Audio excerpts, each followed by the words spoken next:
Hey guys, তোমরা সবাই কেমন আছো? আশা করি ভালোই আছো।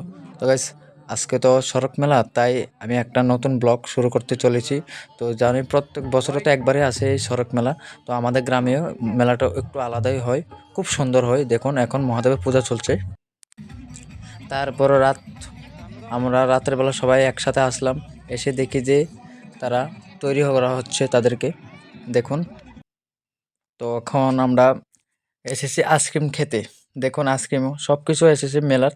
এখন আইসক্রিম দেখুন আমি কত গরিব হতে পারি, মাত্র 10 টাকা দামের আইসক্রিম খাচ্ছি।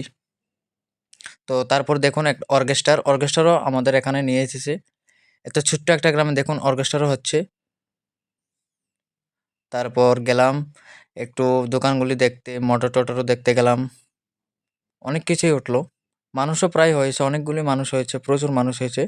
ও দেখুন বাজি ফোটাচ্ছে, কি সুন্দরভাবে বাজি ফোটাচ্ছে। এর আগের বার তো এত মানুষ হয়নি, এবার তো প্রচুর মানুষ হয়েছে দেখুন। এবার আমরা গিয়েছি আমার বন্ধুর সাথে একটু ফাজলামি করতে। দেখুন টুপি নিয়েছি, টুপি তো নেইনি, শুধু ফটো তুলতে ব্যস্ত দেখুন। তারপর এদের নাচ দেখলাম, শিব পার্বতী রাধা কৃষ্ণ। এটা কি দুটো শিব, বুঝলাম না ব্যাপারটা। এটা কি শিবের সন্তান না? আমি বুঝলাম না। দুটো শিব তো আমি কখনো দেখিনি, এবার কি হলো? আমি না এবার নতুন জন্ম দিয়েছে।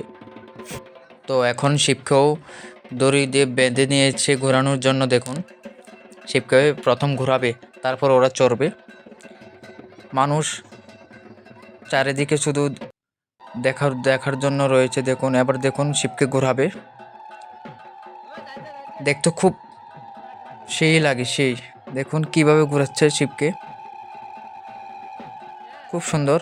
আরে এটা তো পরে যাবে, এটা পরে যাচ্ছে। ভাগ্য ভালো পড়েনি, পাগল একটা।